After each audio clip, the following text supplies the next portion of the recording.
अगर आप नया गाना बनाना चाहते हैं, न्यू सॉन्ग बनाना चाहते हैं, तो उसका लिरिक्स कैसे लिखेंगे, उसके वर्ड्स कैसे होंगे, इस पे मैं बात करूँगा। म्यूज़िक से जुड़ी हर बात जानने के लिए सब्सक्राइब करें हमारे चैनल और बेल आइकन दबाएं हमारी हर वीडियो सबसे पहले देखने के लिए। विजिट करें हमारा वेबसाइट, यहाँ आपके सभी सवालों के जवाब मौजूद हैं। जब भी कोई नया गाना बनाता है तो दो फैक्टर सामने आते हैं। या तो पहले से धुन बनी हुई होती है, उस पे वर्ड्स लिखने पड़ते हैं, नहीं तो एक बीट साइकिल पे, एक रिदम पे खुद से वर्ड सोच के पोइट्री के अनुसार फिर आगे बढ़ना पड़ता है। ये दो तरीका है लिखने का। अब लिखने में किन किन बातों पे ख्याल रखना है, हम शब्द कैसे लाएंगे, मूड क्या है गाने का, किस तरीके की गाने मुझे लिखने हैं। कहीं ऐसा तो नहीं कि जो शब्द चल रहे हैं मार्केट में, बॉलीवुड गानों में, वही हम कॉपी कर रहे हैं। कुछ नया उसमें होना बहुत ज़रूरी है। शब्द तो लगभग जो हम लोग बोलते हैं उसी से रिलेटेड होते हैं, जो पोइट्री के होते हैं लगभग उसी से रिलेटेड, लेकिन हम उसको सजाएंगे कैसे, इस बातों पे ध्यान देना है।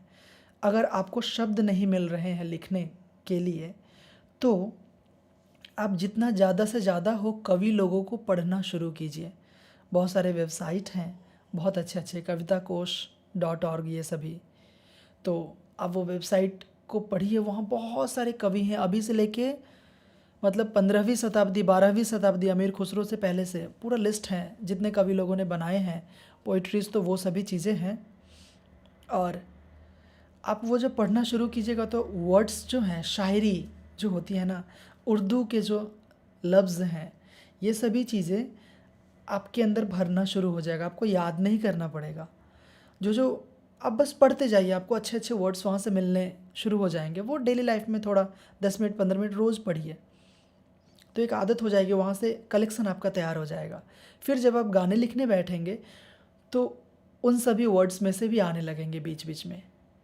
और गाने को लिखने में एक बात का ख्याल रखना है कि ऐसा लिखना है जो गाना गाने के बाद बहुत अच्छा लगे। धुन जो बनी है या धुन बनानी है, कैसा राइम्स होगा वो आपको पता चलेगा।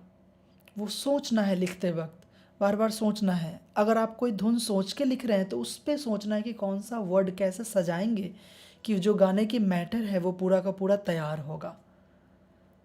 और दूसरा, अगर आप पहले लिख रहे हैं बाद में कंपोजिशन होगी, तो आपको बीट के अनुसार कैसे सजाना है उसको, गाने को, उसके अनुसार आपको वर्ड्स, ये जब आप लिखने बैठेंगे तो आपको ये पता चलेगा। जैसे मैंने गाना लिखा था, दिल कभी ये सोचा नहीं, प्यार होता है क्या ना पता। तो ये फर्स्ट लाइन था। मैंने आगे धीरे धीरे बढ़ाया गाने को, कंपोजिशन के अनुसार ये बनते जाता है, बनते जाता है और अच्छे अच्छे वर्ड्स आते जाते हैं। तो लिखने में जो मेन प्रॉब्लम थी वो वर्ड्स की थी कि उसको हमको सजाना कैसे। इसके लिए आपको पोइट लोगों को पढ़ना पड़ेगा, वर्ड का कलेक्शन बनाना पड़ेगा, फिर आपको लिखने में बहुत आसानी हो जाएगी। तो कोई भी सॉन्ग जो लोग लिखते हैं, चाहे वो बॉलीवुड के हो या गज़ल्स हों, ज़्यादातर सॉन्ग लिखने में तो अभी बॉलीवुड के ही नज़र आते हैं, या भजन। भजन अपने भाव से लिखा जाता है। कुछ शब्द आते हैं भक्ति रस के, बुक पढ़ने से, किताब पढ़ने से बहुत अच्छे अच्छे शब्द आ जाते हैं, तो आप अच्छा लिख पाएंगे। मेनली बॉलीवुड का जो गाना आता है उस पर लिखने के लिए कुछ आपको वो पढ़ना पड़ेगा ताकि अच्छे शब्द आ जाएं और आप अच्छा लिख पाएँ। नए गाने बनाने से रिलेटेड और भी अगर कोई बात हो तो आप कमेंट ज़रूर कीजिए, मैं हमेशा आपके साथ हूँ। और मैं कहूँगा कि डिस्क्रिप्शन फॉलो कीजिए। डिस्क्रिप्शन में बहुत सिस्टमेटिक ढंग से प्लेलिस्ट बनाया गया है, उसे देखिए। और अगर कोई बात हो तो कमेंट कीजिए।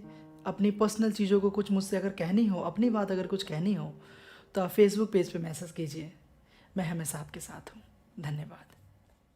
अगर आप मुझसे पर्सनली गाना सीखना चाहते हैं तो आप हमारा ऑनलाइन क्लास ज्वाइन कर सकते हैं।